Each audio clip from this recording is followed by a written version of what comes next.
everybody. Today we are going to build obstacle avoiding robot. Guess what? Without coding, without microcontroller, just by using DC motors, relay module and IR sensor. Let us understand each and every components of this, and then we will understand how to build a circuit, and then we'll go and build the robot. Let's first understand what is mean by DC motor. DC motor is an electrical machine that converts electrical energy to mechanical energy. You can just see the shaft around the motor, right? So that shaft only will help you to convert that electrical energy to mechanical energy. For example, if you connect a propeller to it, it becomes a fan. If you connect a wheel to it, you can use it as a car. So basically it provides the rotational movement.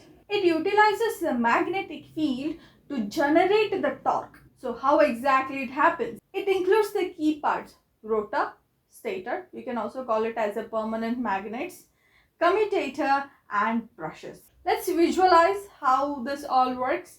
So the DC motor, obviously it takes the direct current. So you give a direct electricity to it. There are some coils inside the motor that produces this electromagnetic field.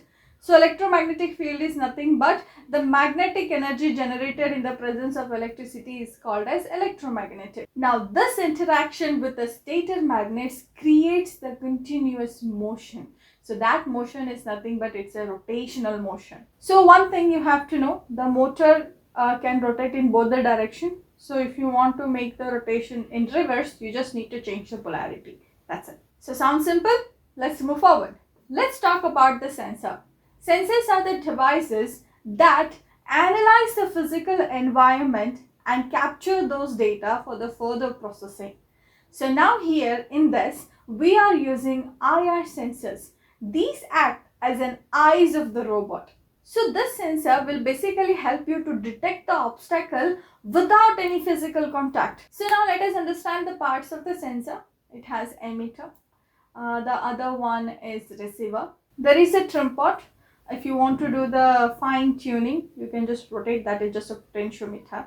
And then you have 3 pins. One is for the voltage, one is for the ground, and the other one is for the signal. So this sensor basically emits this infrared light that is invisible to the human eye. When this light strikes on the obstacle reflects. So that intensity of reflection shows that whether the obstacle is present or not. So now we know that we have an emitter in the IR sensor that emits the infrared light.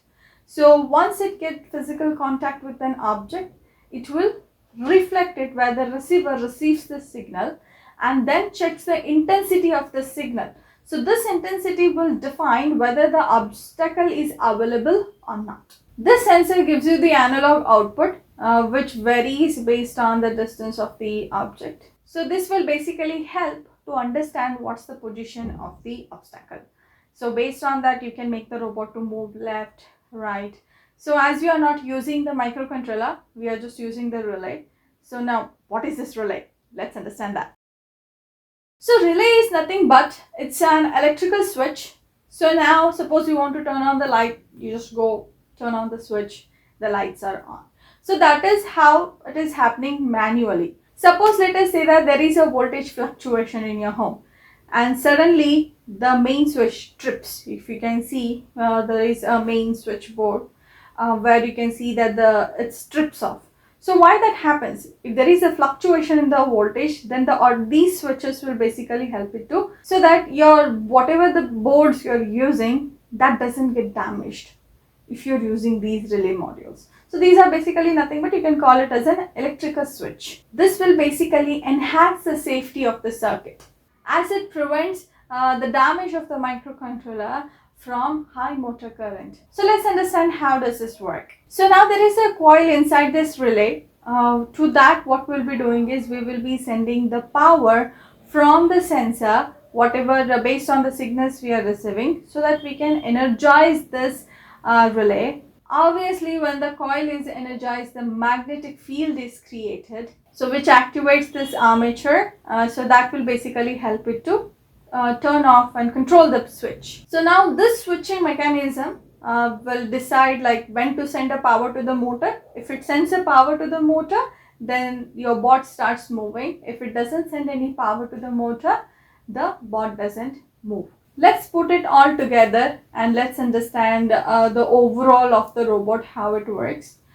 First thing, the IR sensor detects the physical environment, whether there is an obstacle or not.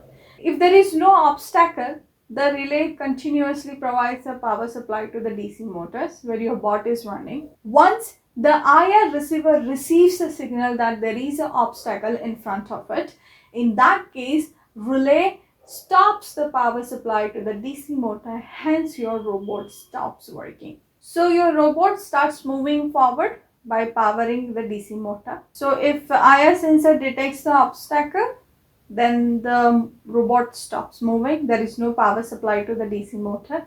And if there is no obstacle detected, then the power supply is again given to the DC motor so that it can move forward. So this is the circuit diagram we are going to follow to build the robot. You can take a screenshot of it and save it so that whenever you are building this robot, you can have an easy access to it, or else you can come back to my video and get it from there. So now it's time to build the robot. Let's go.